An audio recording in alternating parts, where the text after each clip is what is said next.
Vamos a ver el último de las sensibilidades somáticas relacionadas con el tacto, la presión y la vibración, y también sensibilidades somáticas que tienen que ver con las posiciones, ¿no? Tanto con las posiciones dinámicas como estáticas.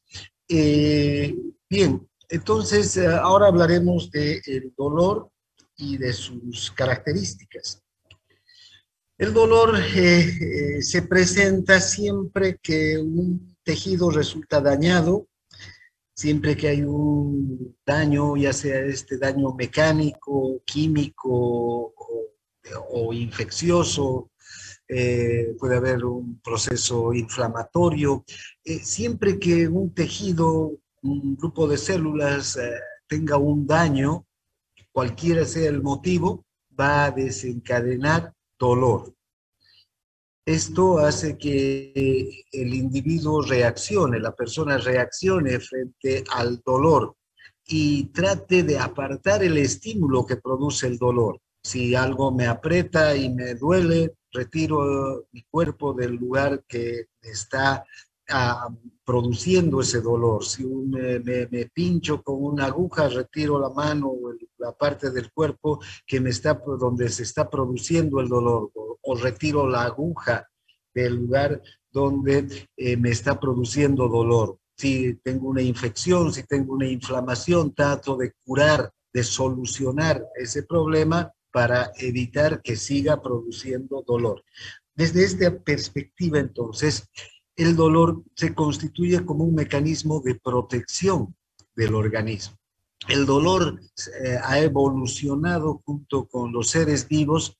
Precisamente esta sensibilidad, la sensibilidad dolorosa, ha evolucionado con los seres vivos precisamente para que hagamos conciencia de que una parte de nuestro organismo, algún tejido, está siendo dañado y que es urgente retirar el daño que está produciendo o la causa del daño que está produciendo al tejido, porque si no retiramos, ese daño puede ser mayor e involucrar a todo el organismo y producir la muerte del organismo. Entonces, ven, el dolor entonces es un mecanismo de protección muy valioso que tenemos los humanos. Es una sensación desagradable, pero nos está avisando de que hay un daño, de que hay algo que está produciendo una alteración en la morfología y en el funcionamiento de nuestro organismo. Es por eso que la mayor parte de las dolencias generan dolor. Casi todas las enfermedades tienen dentro de su sintomatología el dolor, porque la enfermedad está directamente relacionada con la alteración de los tejidos, con el daño de los tejidos, ¿no? Bien, aunque hay algunas patologías que pueden no generar directamente dolor, y hay dolores también que no tienen una base de daño celular o de daño tisular. Son también situaciones que hay que considerar, pero en general la mayor parte de las patologías producen dolor y la mayor parte de los dolores están relacionadas con algún daño que se está produciendo en el tejido. Ahora, hay dos tipos de dolor. Hay un dolor rápido y un dolor lento. Estos dos dolores, los dolores rápido y lento, se diferencian entre sí por aspectos que tienen que ver con la cualidad del dolor, con la transmisión del dolor, con la velocidad con la que se transmite la sensibilidad, con las vías que utilizan esta sensibilidad para llegar hasta el sistema nervioso central e incluso los lugares hasta donde arriba la sensibilidad dolorosa. O sea, esta no es una clasificación a priori, simplemente por la sensación subjetiva de que hay unos dolores que se los siente más rápido que a otros. No, sino que hay evidentemente una cantidad enorme de diferencias entre estos dos tipos de dolores, el dolor rápido y el dolor lento. Ven, el dolor rápido tiene unas cualidades propias que lo diferencian del dolor lento. El dolor rápido es un dolor intenso, es punzante, es agudo, es un dolor eléctrico. Generalmente este dolor está relacionado con daños en la superficie del cuerpo.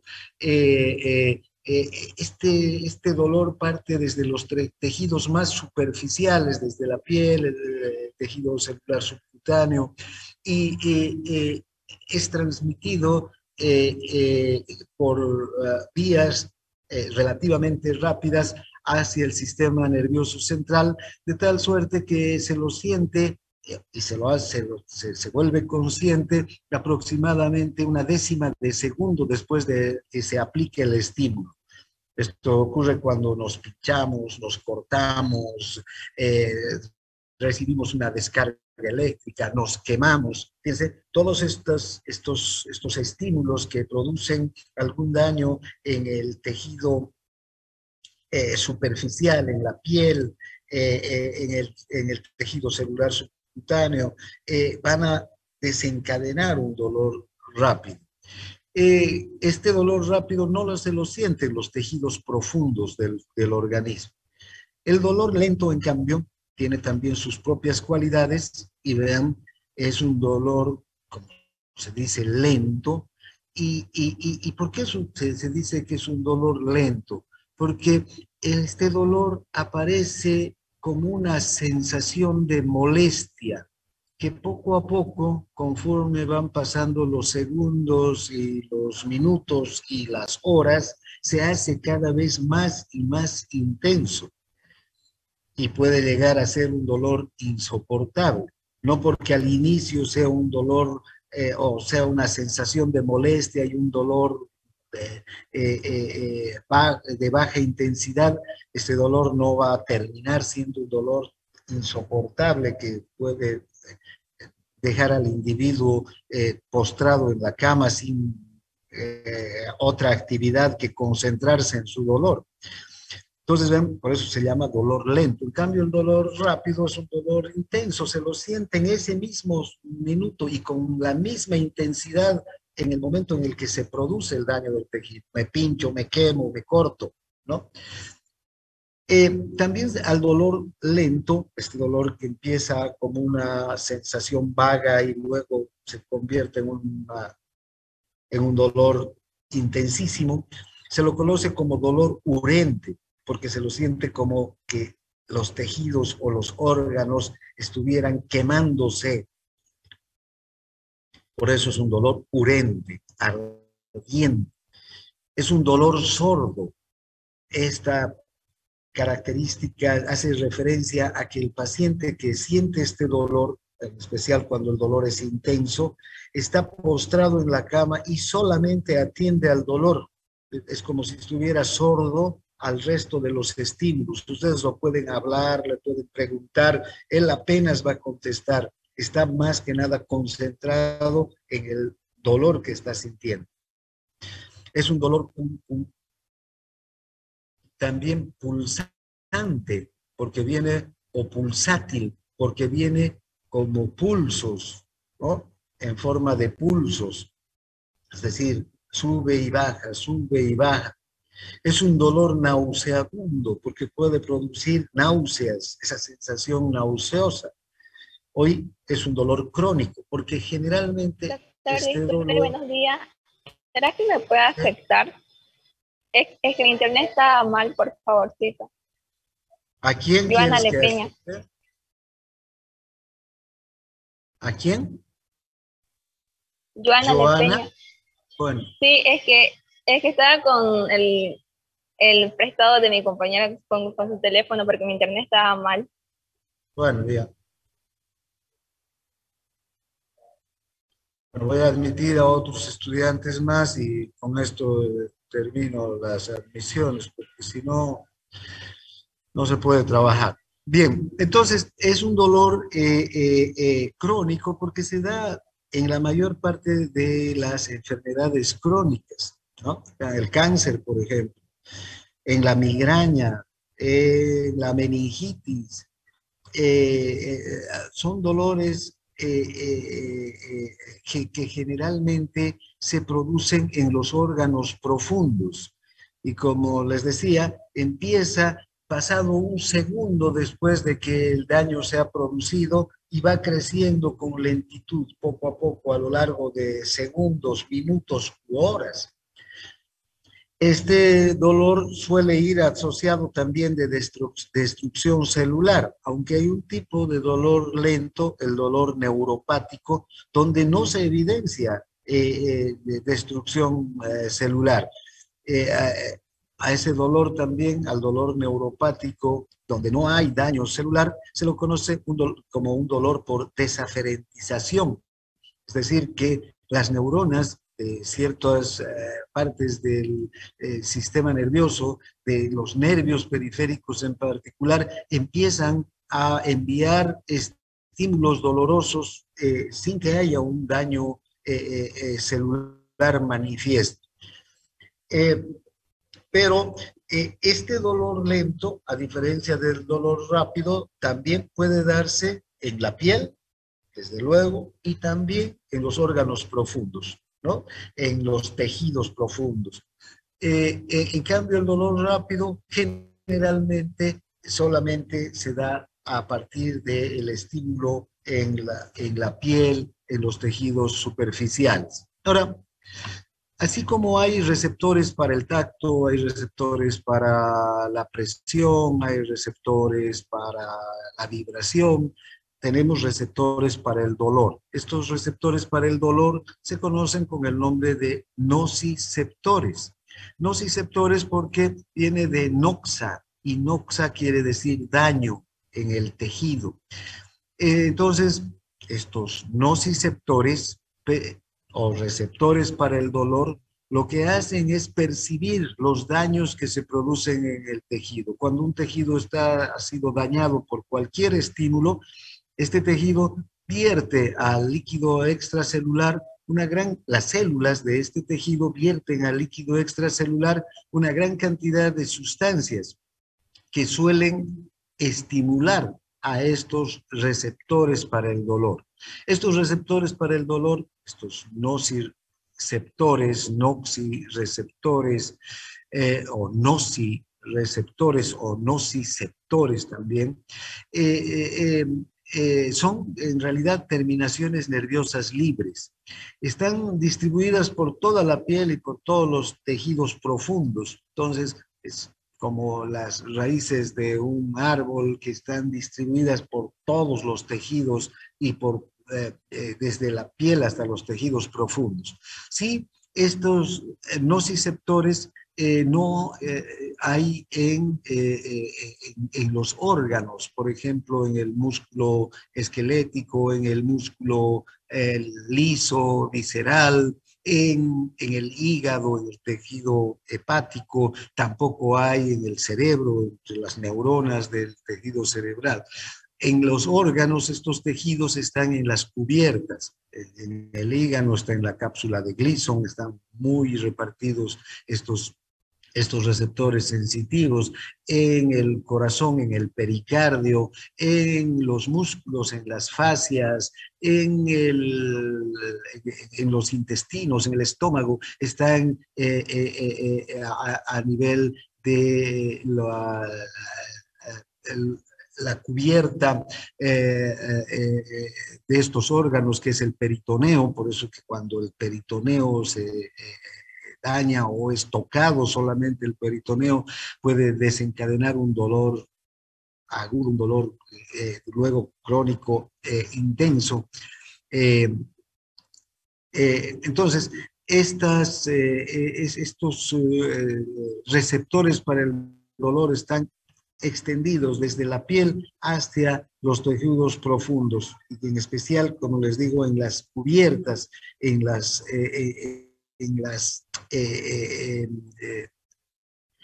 membranas que cubren los órganos. También, por ejemplo, el hueso, tejido óseo, no tiene receptores para el dolor, pero el periósteo está muy inervado por estos receptores para el dolor. Entonces, cualquier daño al hueso es muy, muy doloroso, ¿no? Lo mismo, el cerebro no tiene receptores para el dolor, pero ni el cerebelo, ni el bulbo raquídeo, ni la médula espinal, pero las cubiertas, las meninges, la tienda del cerebelo, la hoz del cerebelo, la dura madre, la pía madre, están llenas de receptores para el dolor. Cuando hay una inflamación, hay daño en estos tejidos, también se dañan estas cubiertas, y a partir del daño que se produce en estas cubiertas es que sentimos dolor.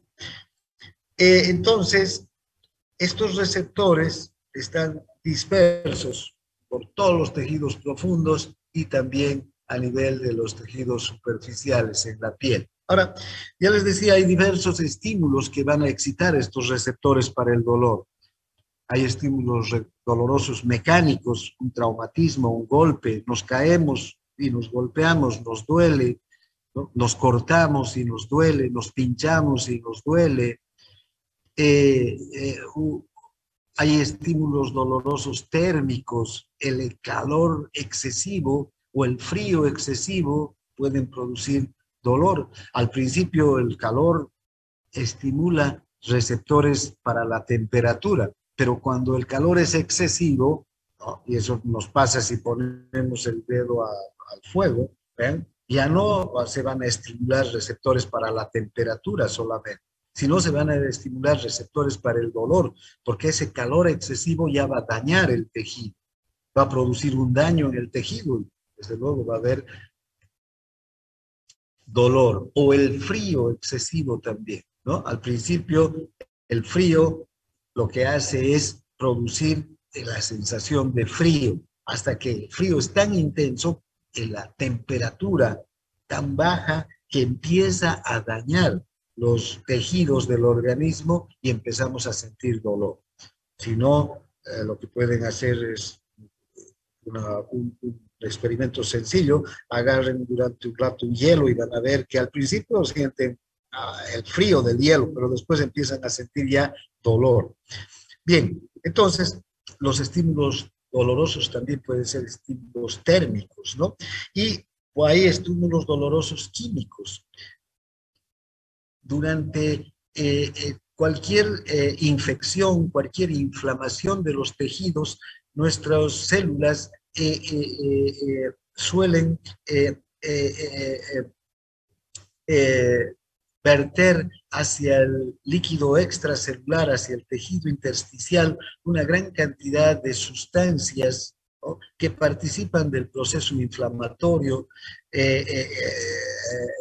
característico del daño celular. Entre estas sustancias que eliminan las células que son dañadas por una infección, por una inflamación, están la bradicininina, la serotonina, la histamina, los iones potasio. Hay ácidos como el ácido láctico, hay acetilcolina, hay enzimas proteolíticas, hay prostaglandinas. Todas estas sustancias participan del proceso inflamatorio, y muchas de estas sustancias como la bradicininina, los iones potasio, la propia histamina, estimulan estos receptores nerviosos para el dolor, a estas enviar señales dolorosas hacia el sistema nervioso central. Ahora, vean, de todos estos estímulos dolorosos mecánicos, térmicos y químicos, generalmente los estímulos dolorosos mecánicos están vinculados con el dolor rápido y también el dolor lento. Los térmicos generalmente con el dolor rápido y también el lento. Y los estímulos dolorosos químicos están más vinculados con el dolor lento. todos los procesos inflamatorios, todos los procesos patológicos de los órganos, de las vísceras, del dolor visceral, tienen que ver más con el dolor lento que con el dolor rápido. Ahora, hay algunas personas que son más sensibles al dolor. Estos receptores y las vías de transmisión del dolor en algunas personas suelen ser más activas que en otras, ¿no? Y pueden tener una sensibilidad aumentada para el dolor. Esto generalmente es porque los receptores para el dolor se estimulan de manera o de forma más rápida, más fácilmente que de otras. Y hay otras personas que pueden tener una mayor tolerancia también al dolor, ¿no? Los receptores pueden tolerar más la capacidad, digamos, de despolarizarse ante estímulos dolorosos. Ahora,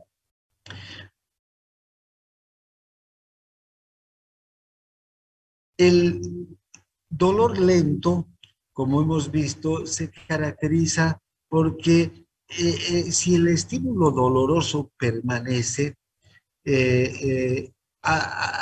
cualquier estímulo doloroso sobre un órgano, ¿verdad? Una inflamación, un proceso infeccioso, si al principio ese estímulo, ese proceso infeccioso, ese proceso inflamatorio, un proceso metabólico, puede provocar un dolor lento, un dolor vago, un dolor difuso, pero si ese estímulo desaparece, bueno, no va a haber mayor problema, va a desaparecer también el dolor. Pero si el estímulo permanece, va a continuar el dolor, y el dolor no solamente se va a estacionar, sino el dolor se va a ir haciendo cada vez más fuerte. El dolor va a ir creciendo cada vez más. Por eso es que, vean, cuando tenemos cualquier inflamación de un tejido, desde la inflamación de las encías y de las muelas a causa, o los dientes a causa de una caries, ¿vean? Si el estímulo permanece y daña las terminaciones para el dolor, ese estímulo va creciendo, creciendo. Al principio es apenas una molestia, ¿no? Luego, pero se convierte en un dolor que nos puede mandar a la cama y tirarnos ahí, ¿no? Y nos inutiliza, no podemos hacer ninguna actividad porque ese dolor de muelas no se vuelve intolerable. Entonces, si el estímulo permanece, el dolor va a ir creciendo. Esa es una característica del dolor lento. Esto se debe a que los receptores para el dolor no se adaptan. ¿Eh? Hemos visto que muchos receptores tienen la capacidad de adaptarse. Los receptores de Pacini, por ejemplo, se adaptan con facilidad. Los discos de Merkel se adaptan con facilidad. Los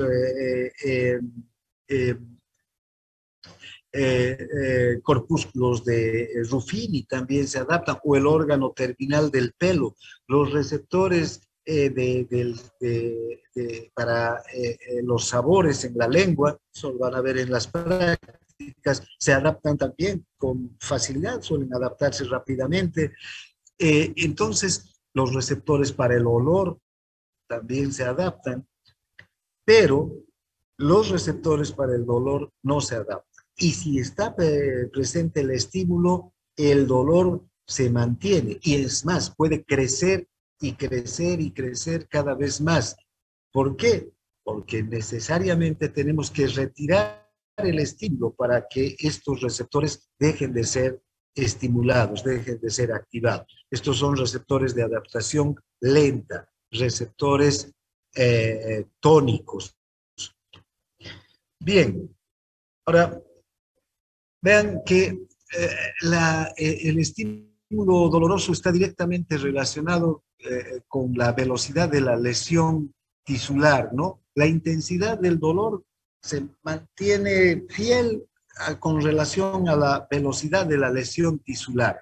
Cuanto mayor es la lesión tisular, eh, eh, mayor va a ser la intensidad del dolor y cuanto más rápida es la lesión tisular, ¿verdad?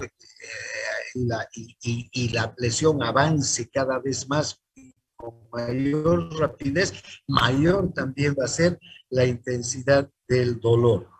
Eh, eh, este dolor o esta relación la podemos ver, por ejemplo, cuando nos quemamos, cuando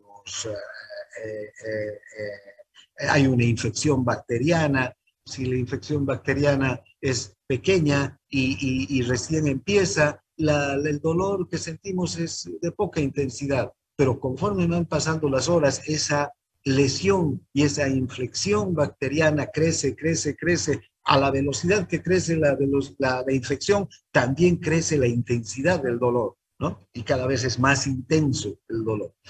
Eh, Se ha hecho, por ejemplo, un experimento con el calor y se ha visto que hay una cantidad de personas que pueden tolerar diferentes grados de calor antes de que este calor se vuelva una sensación dolorosa, antes de que la sensación térmica ya se vuelva una sensación dolorosa. En una cantidad de personas se ha visto que un pequeño número de sujetos, ¿no? Ya siente dolor cuando, sobre su piel, sobre su cuerpo, cuando la temperatura llega a 43 grados y medio de temperatura. La temperatura del medio ambiente es de 43 grados y medio, ya empieza a sentir dolor. Pero esta es una pequeña cantidad de sujetos. Pero vean, conforme avanza la temperatura, 44 grados, más personas sienten dolor, ya sienten una sensación de dolor. En 45 grados, la mayor parte de los sujetos va a sentir dolor. Ya va a empezar a sentir dolor aquí. Un número alto de sujetos ya siente dolor. Y luego, conforme va avanzando también la temperatura, disminuye el número de personas que es capaz de todavía no sentir dolor, hasta que al llegar a los 47 grados, ya todos sienten dolor, ¿no? Ya no hay personas que no sientan dolor.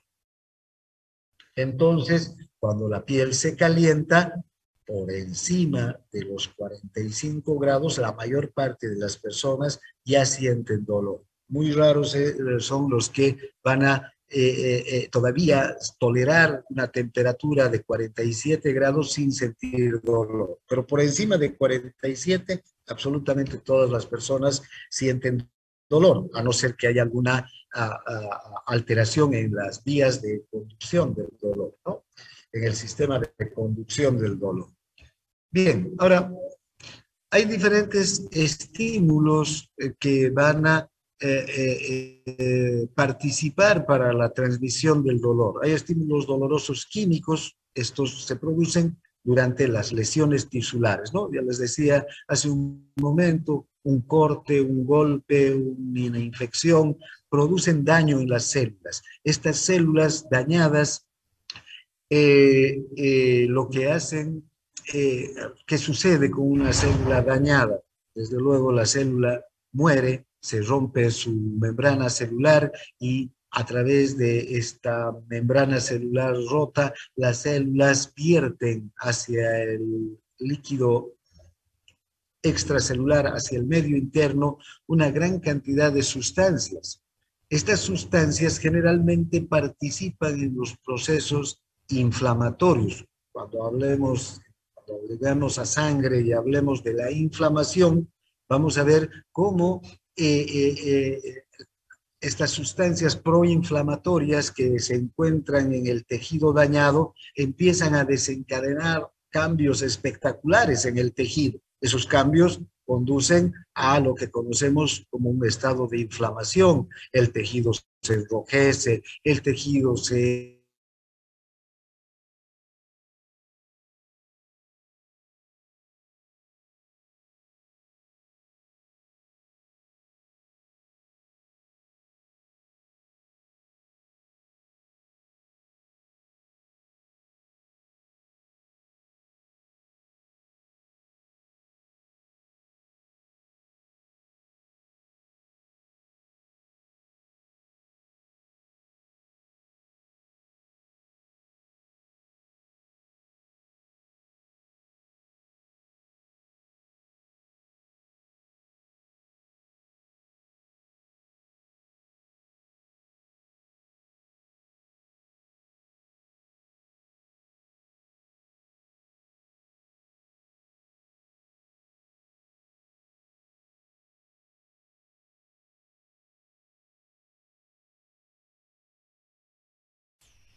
Estas sustancias tienen que ver con la transmisión del estímulo doloroso son la bradicinina en primer lugar, los iones potasio, las enzimas proteolíticas, los iones hidrógeno también. Entonces, son sustancias que estimulan los receptores para el dolor.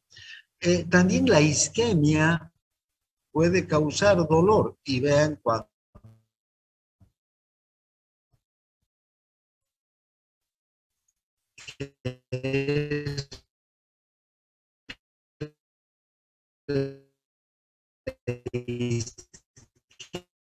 isquemia es la falta de isquemia y una cantidad de tejido que resulta dañado y se produce una gran que sumado a la bradicinina del tejido dañado y a las enzimas proteolíticas que se producen también en este tejido dañado a causa de la isquemia, van a producir dolor. El espasmo muscular, también cuando un músculo se contrae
Disculpe, doctor, creo que se escucha borro, se escucha entrecortado, no sé si soy el único. Sí, doctor, se escucha entrecortado. Por favor, ¿puede repetir? Sí, hace un par de minutos no escuchamos nada de lo que dijo y hace un minuto lo escuchamos.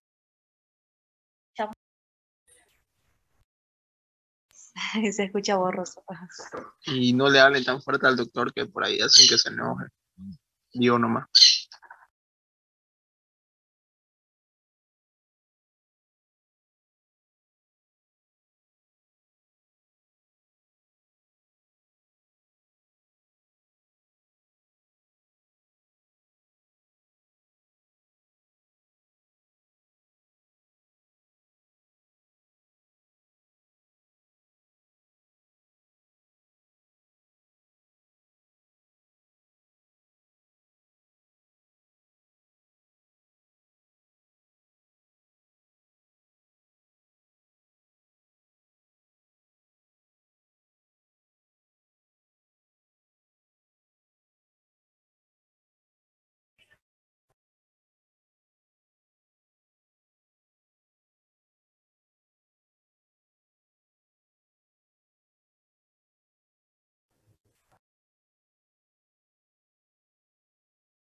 Bien, Doctor, continuaremos. ¿será que puede explicar Hola. parte de la Tuya, isquemia tuya. celular? Sí, doctor, por favor, es que desde ahí se empezó a entrecortar cuando estaba explicando ¿De qué isquemia. parte? Bueno, les decía que la isquemia también produce dolor porque la isquemia es cuando no llega sangre a un tejido, cuando el flujo sanguíneo a un tejido se corta y si no llega sangre, no llega oxígeno y el tejido empieza a sufrir, empieza a morir parte de las células de ese tejido y al morir las células producen ácido láctico, vierten bradicinina, vierten enzimas proteolíticas, vierten iones potasio en el espacio extracelular y estas sustancias activan a los receptores para el dolor. Lo mismo ocurre en el espasmo muscular, cuando un músculo esquelético, el músculo liso o el cardíaco entran en espasmo. Este espasmo, esta contracción intensa y sostenida del músculo va a bloquear las arterias nutricias del músculo. Y si estas arterias están bloqueadas, no hay flujo sanguíneo y desde luego van a morir algunas células. Eso produce, por ejemplo, el dolor de la angina de pecho o el dolor del infarto de miocardio en el corazón o el dolor muscular del espasmo muscular, ya sea del músculo esquelético o del músculo liso, cuando sentimos dolor de estómago, el dolor abdominal procedente de una víscera, generalmente es porque esta víscera está contraída intensamente. A eso se conoce como espasmo. Entonces, no hay circulación de sangre, no hay llegada de oxígeno al tejido, el tejido entonces empieza a morir, parte de las células de este tejido mueren y vierten estas sustancias hacia el líquido extracelular. Ahora, vean, antes de hablar de las vías de transmisión de las señales de dolor hacia el sistema nervioso central, hablaremos de qué es lo que... ¿qué es lo que ocurre a nivel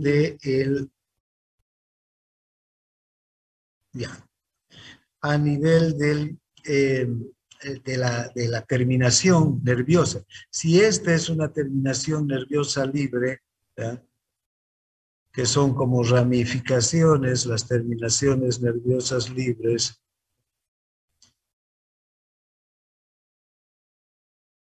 bueno, muchas ramificaciones por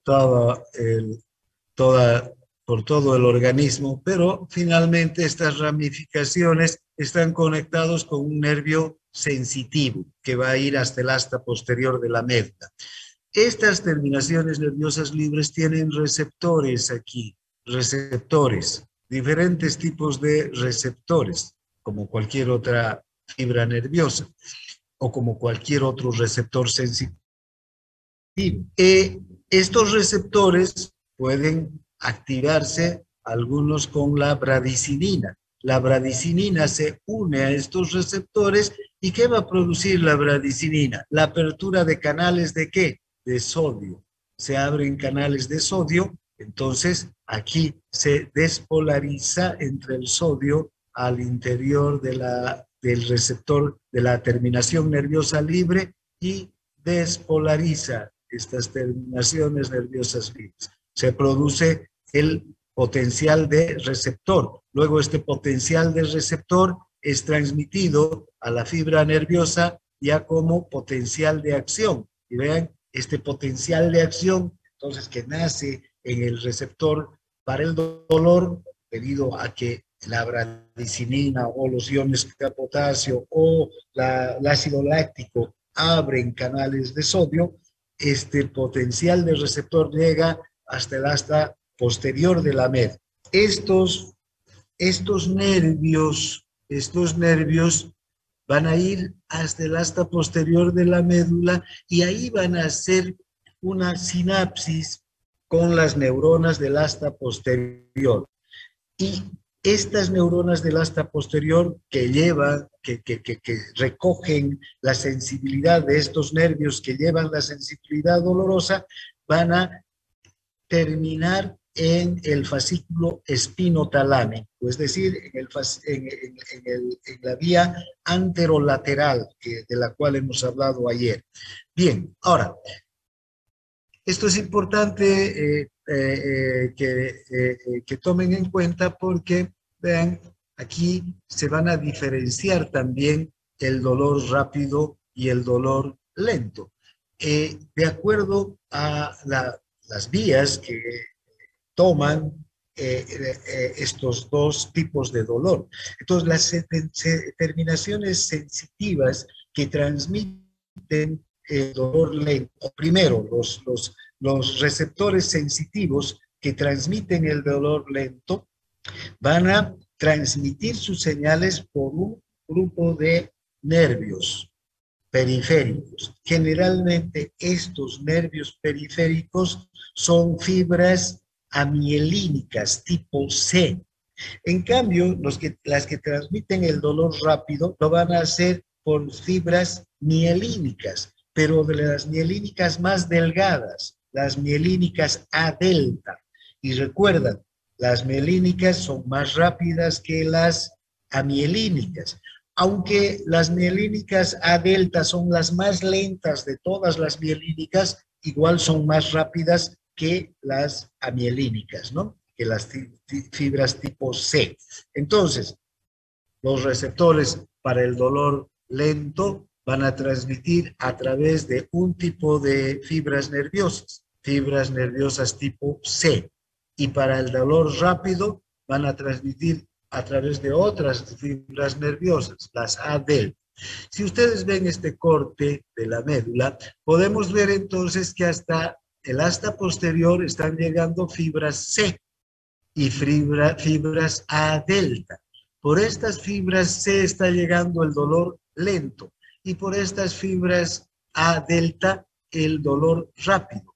Ingresa al asta posterior, las dos señales ingresan al asta posterior y hacen sinapsis con varias de las neuronas que están en las láminas, neuronas de las diferentes láminas del asta posterior, hasta que luego se entrecruzan inmediatamente, como el fascículo, todas las neuronas,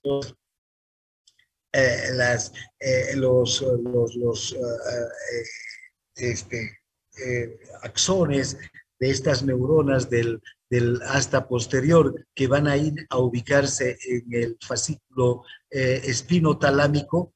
Entonces, todas estas se entrecruzan inmediatamente. No suben hasta los núcleos de Collie-Burdach como la columna dorsal. Estos inmediatamente se entrecruzan al lado contralateral. Y vean, aquí en el lado contralateral ocupan el fascículo espinotalámico, la vía anterolateral. El fascículo espinotalámico forma parte de la vía anterolateral.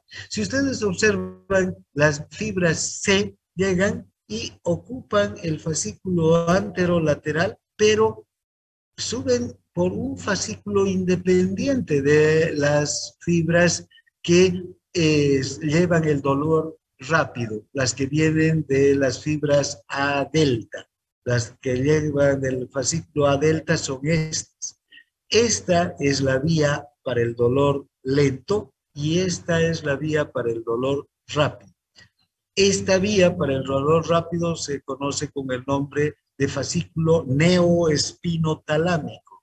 Esta fibra para el dolor lento o crónico se conoce como el fascículo paleoespinotalámico. Los dos entonces, aunque van a subir los dos estímulos dolorosos por el mismo fascículo, por el fascículo espinotalámico, en realidad cada una tiene su propia vía. El fascículo neoespinotalámico es para el dolor rápido y el fascículo paleoespinotalámico es para el dolor lento. Entonces, vean, el dolor rápido entonces llega desde los receptores para el dolor a través de fibras A delta, llega al asta posterior, ahí ingresa al asta posterior, luego de hacer ciertas sinapsis con las, con las neuronas de las láminas del asta posterior, se entrecruza al lado contralateral y forma parte del fascículo neoespinotalámico. Bien, ahora, vean, este fascículo neoespinotalámico va a ascender hasta el tronco del encéfalo. Aquí en el bulbo raquídeo va a dejar algunas terminales, lo mismo en la protuberancia y en el mesencéfalo. Pero se va a dirigir, fíjense, este es el fascículo para el dolor rápido, este es el neoespinotalámico, va a llegar al complejo ventrovasal del tálamo y a los núcleos posteriores del tálamo. Aquí va a terminar prácticamente este fascículo, aunque algunas fibras nerviosas se van a acompañar junto con las fibras del tacto, las fibras que están trayendo sensibilidad táctil, y con esas fibras van a llegar, junto con esas fibras, perdón, ¿dónde estamos? Junto con esas fibras van a llegar hasta el área somatosensitiva en la corteza cerebral. Por eso es que este tipo de dolor, el dolor lento, el dolor rápido, pasé, ¿dónde estamos? Aquí. El dolor rápido suele ser fácilmente localizado, y no es por las características propias de la transmisión desde el receptor sensitivo, sino es por este acompañamiento que tiene con fibras del tacto fino.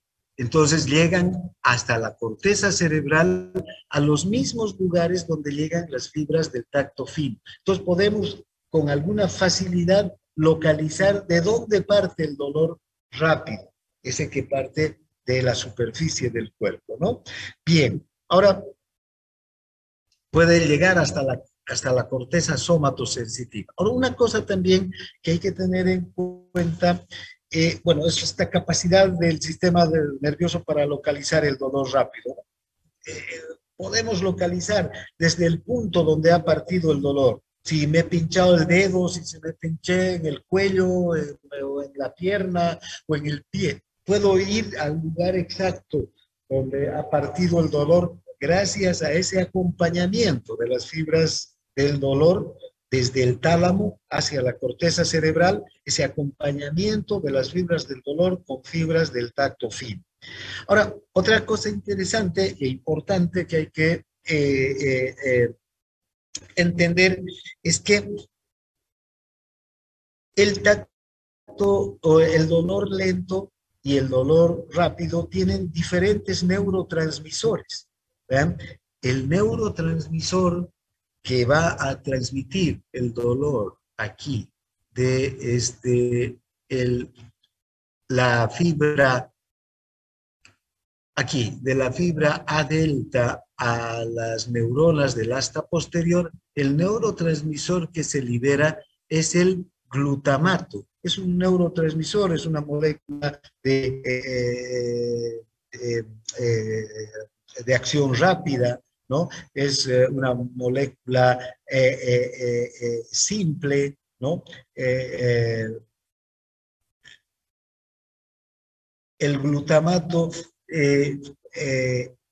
actúa y en milisegundos hay una enzima que lo va a hidrolizar y termina su acción. Es una acción rápida la que tiene el glutamato en la transmisión del impulso nervioso.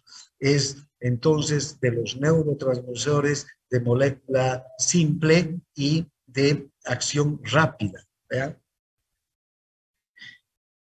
Entonces tiene su propio neurotransmisor, el dolor rápido.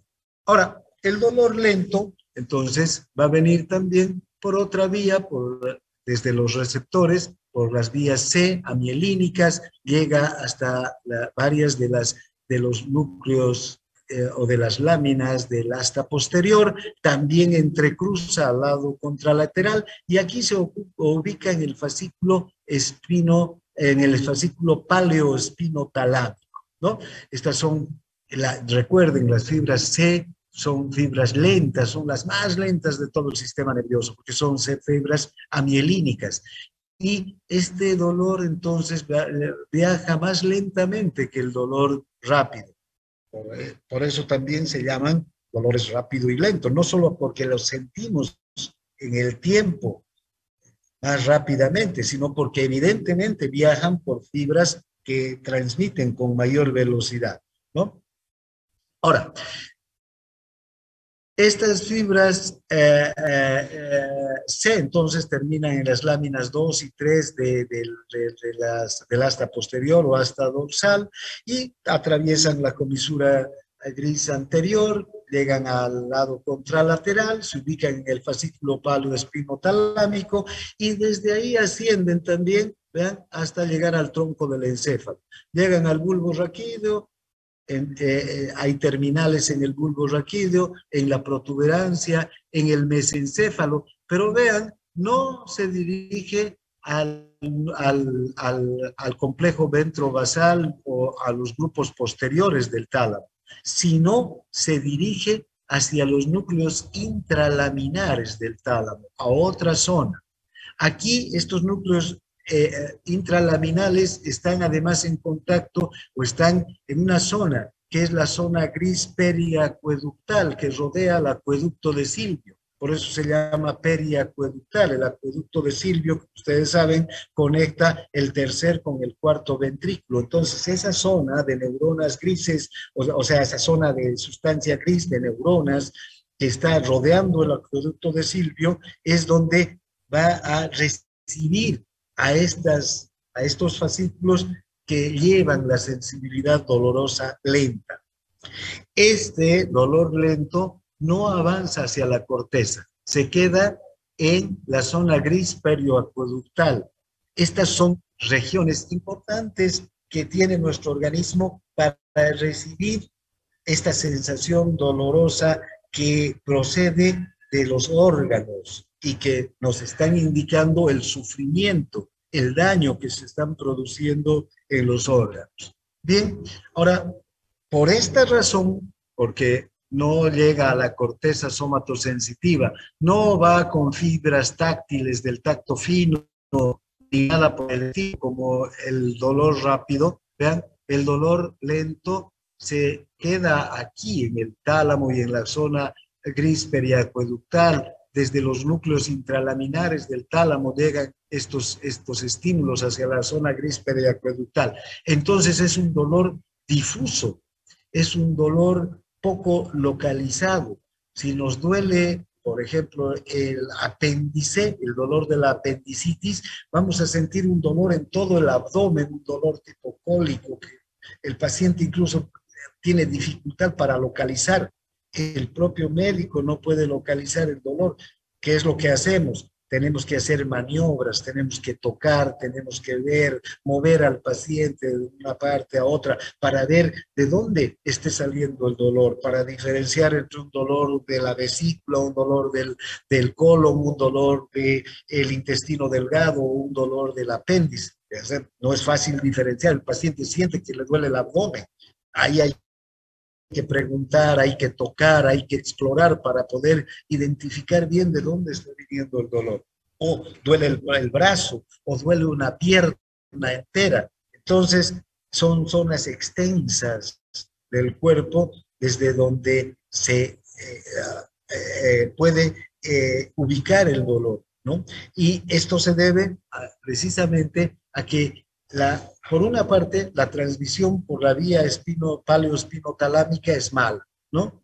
Se llega directamente hacia la zona gris periacueductal, hacia los núcleos intralaminares del tálamo. No se llega a la corteza cerebral, no se llega a la corteza somatosensitiva, donde sí hay capacidad de ubicar el estímulo por la disposición topográfica que tiene la corteza somatosensitiva. Otra característica del dolor lento es que, vean, aquí el dolor lento en el asta posterior, cuando la fibra C llega al asta posterior, el neurotransmisor no es un neurotransmisor de molécula sencilla, de molécula simple y de acción rápida. Este es un neuropéptido, es un péptido. Es entonces una sustancia que se tiene que sintetizar en el retículo endoplásmico, no como el glutamato que se sintetiza directamente en el axón terminal. Se sintetiza en el retículo endoplásmico. Desde el retículo endoplásmico tienen que viajar las vesículas cargadas hasta el axón terminal y aquí secretarse o liberarse asiático en este punto, en el espacio sináptico, y luego el glutamato no actúa sobre canales, generalmente, perdón, la sustancia P no actúa sobre canales, el glutamato sí actúa sobre canales, abre canales de sodio. Este otro también va a abrir canales de sodio, pero mediante el mecanismo de segundo mensajero. Y ya sabemos que ese mecanismo de segundo mensajero es mucho más lento que el abrir directamente un canal. Cuando se abre un canal, el sodio ingresa e inmediatamente se transmite el estímulo. En cambio, los mecanismos de segundo mensajero abren canales lentos, donde la transmisión del estímulo es más lenta. Fíjense, todas estas características hacen pues que el dolor lento sea muy diferente del dolor rápido. No es solamente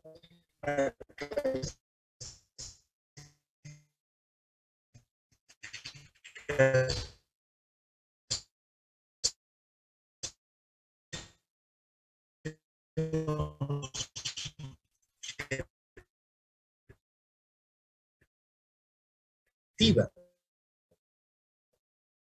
sino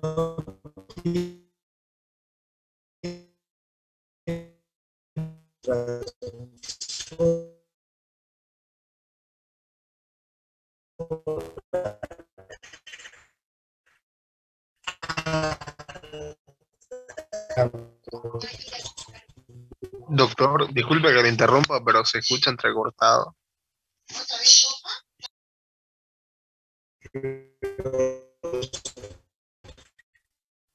y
Bien,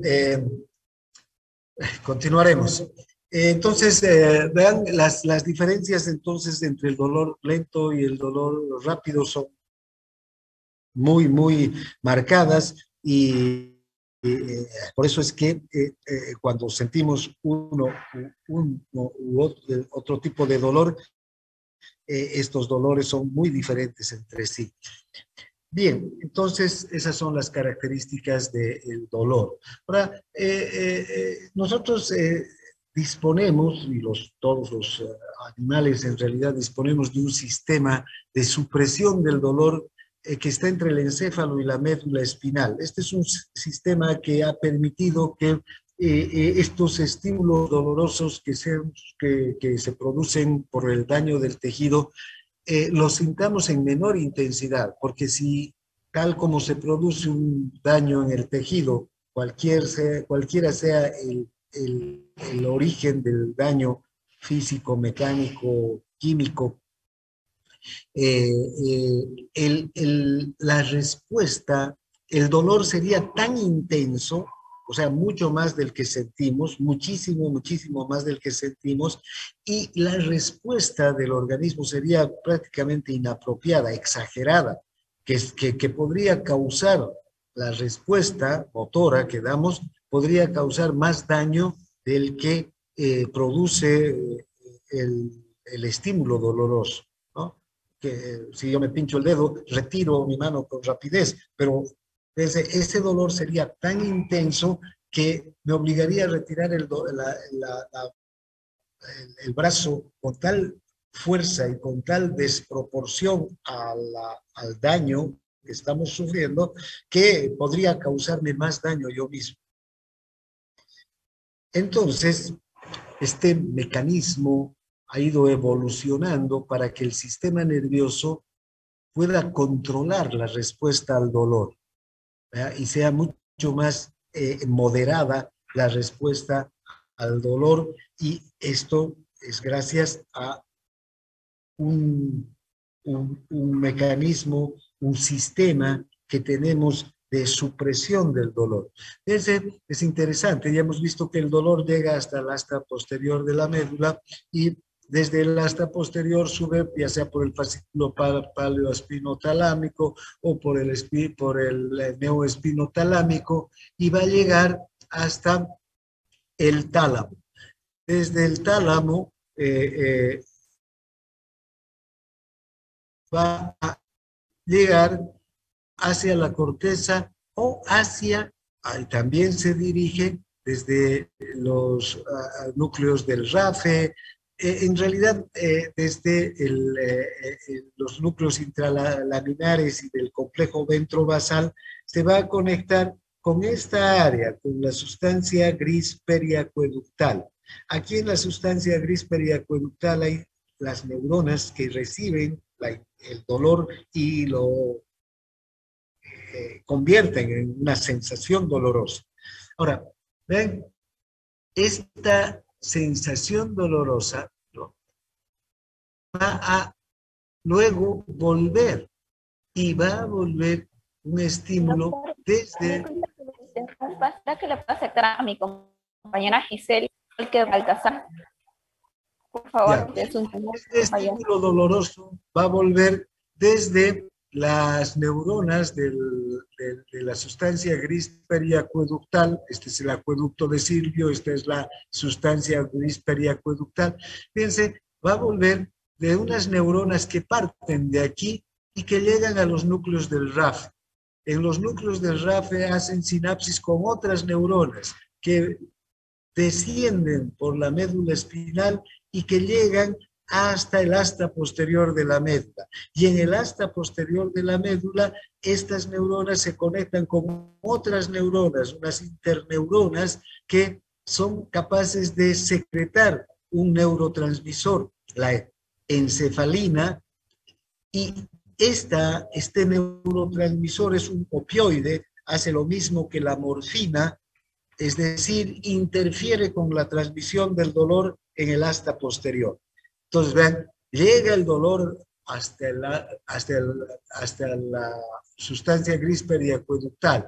Aquí hay neuronas que secretan encefalina y que van a activar a estas otras neuronas que a su vez aquí en los núcleos del RAFE van a activar a las neuronas del grupo de los núcleos del RAFE y que van a bajar con un estímulo hacia el asta posterior, donde se va a secretar serotonina. Y esta serotonina va a activar a estas interneuronas que en última instancia van a secretar nuevamente encefalina para que la encefalina interfiera con la transmisión del dolor. Este es un complejo inhibidor del dolor. Nace en la sustancia gris periacueductal, se conecta con los núcleos del RAFE, en el bulbo raquídeo, y luego hasta el complejo inhibidor que está a nivel de las astas posteriores o astas dorsales. Bloquea la transmisión del dolor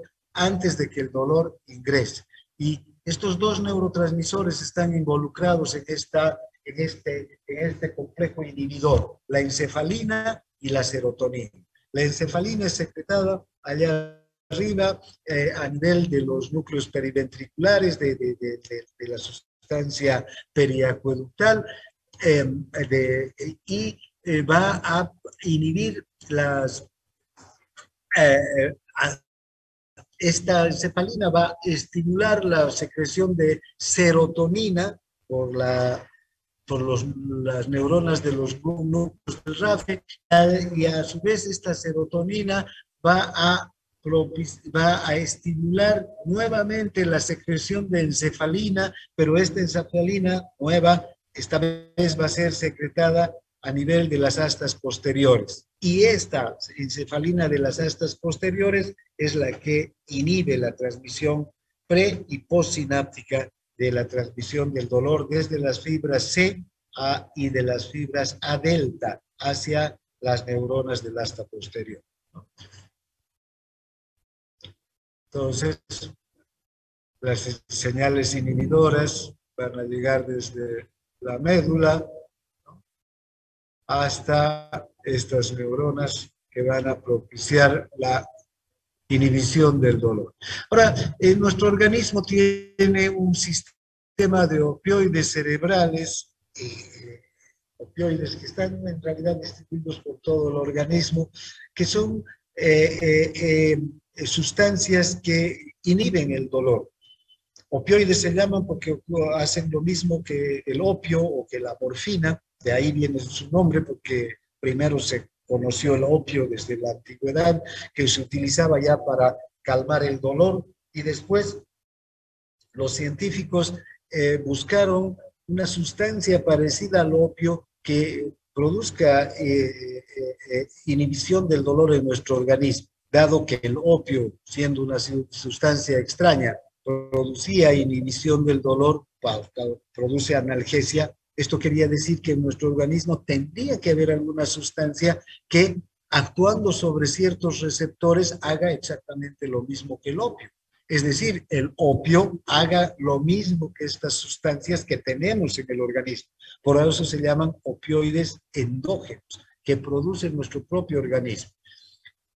Estos opioides endógenos fueron encontrados y fueron encontrados también sus receptores. Estos opioides endógenos son la beta-endorfina, la metencefalina, la leuencefalina, la dinorfina, la encefalina en general, y que son activados que activan una serie de receptores mu, receptores kappa, receptores delta, que están distribuidos por todo el sistema nervioso y están distribuidos también por los órganos periféricos. De hecho, vean, cuando una persona consume opio, ¿qué siente? Por una parte, supresión del dolor. Esa persona deja de sentir dolor. Si le pinchan el dedo, no va a sentir dolor. Pero por otro lado, siente placer, siente una sensación de bienestar, de felicidad. Por eso consumen opio o consumen heroína. La heroína es un derivado del opio. Otro derivado del opio es la morfina. La heroína es una droga recreativa y legal. La morfina, en cambio, es una droga legal que utilizamos en medicina para el tratamiento del dolor. La morfina es nuestro, digamos, analgésico más potente. Entonces, vean cómo estos opioides cerebrales, todos estos, las endorfinas, las metaencefalinas, las encefalinas, la metilalencefalina y la dinorfina, hacen sí, acciones parecidas a las que hace el opio o la morfina o la heroína en el organismo.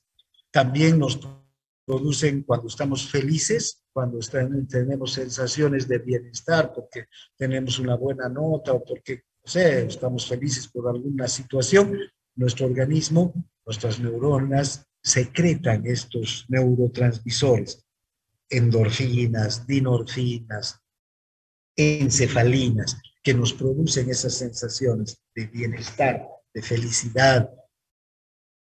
A su vez, cuando tenemos entonces un estímulo doloroso, también secretan estos neurotransmisores, como las encefalinas, que van a participar del bloqueo del dolor a nivel de la médula espinal. Bien, en farmacología van a estudiar a fondo estos opioides cerebrales y también los opioides naturales, como la morfina, que es un fármaco de incalculable valor para el tratamiento del dolor. Los dolores más grandes, más intensos, solamente se calman con morfina. Bien, bueno, luego tenemos diferentes tipos de dolor, como el dolor referido, el dolor que es un dolor que, ¿por qué se llama referido? Porque lo sentimos en un lugar que es alejado del lugar donde se ha producido. Por ejemplo, el dolor del infarto de miocardio. El infarto se está produciendo en el corazón, en el ventrículo, en alguna parte del músculo cardíaco, pero el dolor lo sentimos en el brazo, en el dedo de la mano izquierda, en los dedos de la mano izquierda, en el brazo izquierdo. ¿Ven? Este dolor se está refiriendo. ¿Cuál es ese mecanismo del dolor? Parece ser que las neuronas que vienen procedentes de los receptores del dolor que están en el corazón se unen en la médula espinal a interneuronas que también reciben sensaciones dolorosas del brazo izquierdo, ¿no? Que vienen desde receptores que están en el brazo izquierdo. Entonces, al haber estas conexiones, estas sinapsis que producen estas interneuronas, el dolor ya a nivel del fascículo espinotalámico se transmite en forma conjunta entre como si el dolor estuviera procediendo tanto del corazón como del brazo izquierdo, ¿no? Ahora hay el dolor visceral. Las vísceras no duelen, como les decía hace un momento, porque no tienen terminaciones nerviosas. El pulmón no tiene terminaciones, los intestinos no tienen, el corazón no tiene. Pero ¿qué estructuras tienen terminaciones nerviosas? Tienen estructuras como el pericardio, la pleura, el peritoneo. Esas estructuras sí tienen terminaciones nerviosas y son las que duelen.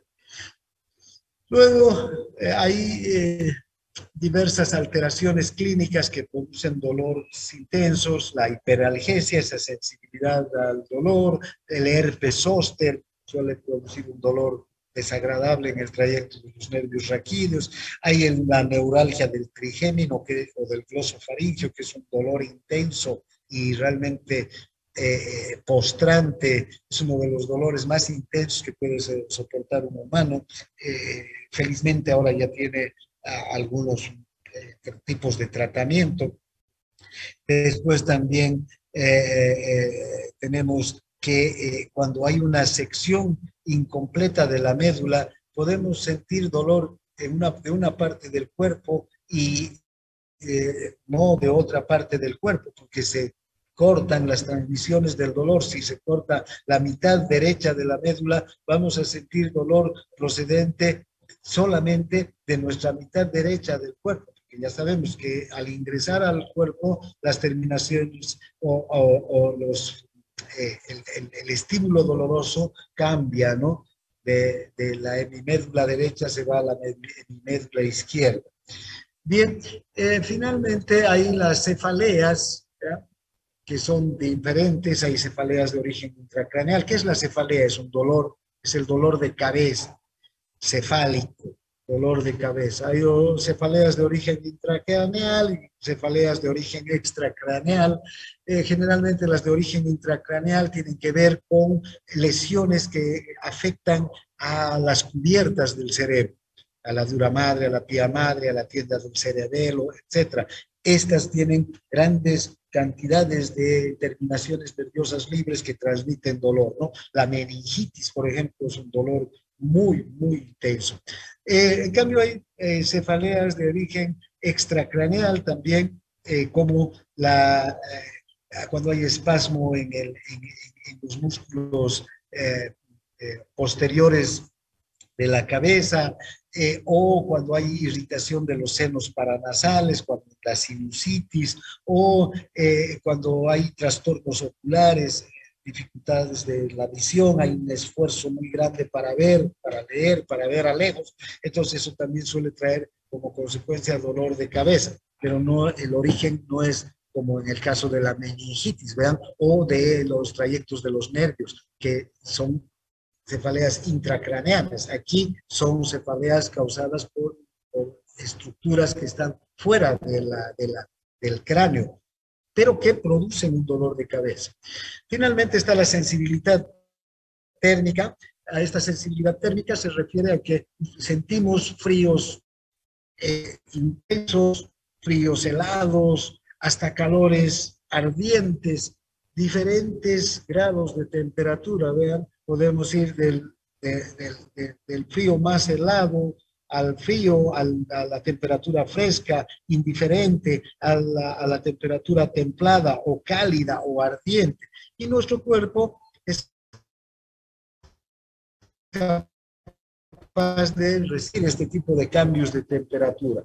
Tenemos receptores para el frío, tenemos receptores para el calor. Los receptores para el frío son terminaciones nerviosas libres, también transmiten mediante fibras tipo A, y los receptores para el calor también están debajo de la piel, son terminaciones nerviosas libres y que transmiten aparentemente por receptores, por fibras tipo C, ¿no? También vean cuáles son los mecanismos de estimulación de estos receptores, el cambio en el metabolismo. Cuando hace mucho calor, cuando aumenta la temperatura, aumenta el metabolismo, se activan muchas enzimas intracelulares. Entonces eso hace que estos receptores perciban estos cambios metabólicos y sintamos calor. En cambio, cuando hace frío, el metabolismo se frena, disminuye, las enzimas no actúan adecuadamente, entonces disminuye y hay mayor, digamos, menos actividad metabólica, y esto está directamente vinculada con estos receptores que transmiten frío, ¿no? Y finalmente, las sensaciones térmicas también se transmiten por el fascículo espinotalámico y también llegan hasta el tálamo. Y en el tálamo se van a distribuir por los núcleos intralaminares, y estas sensaciones generalmente se quedan en el tálamo. Por eso son sensaciones groseras, vean, no son sensaciones finas, sino forman parte de todo el tipo de sensaciones transmitidas por la vía anterolateral. Bien, hasta aquí vamos a avanzar hoy día. No sé si tienen alguna consulta al respecto del dolor en especial, que es un tema muy interesante.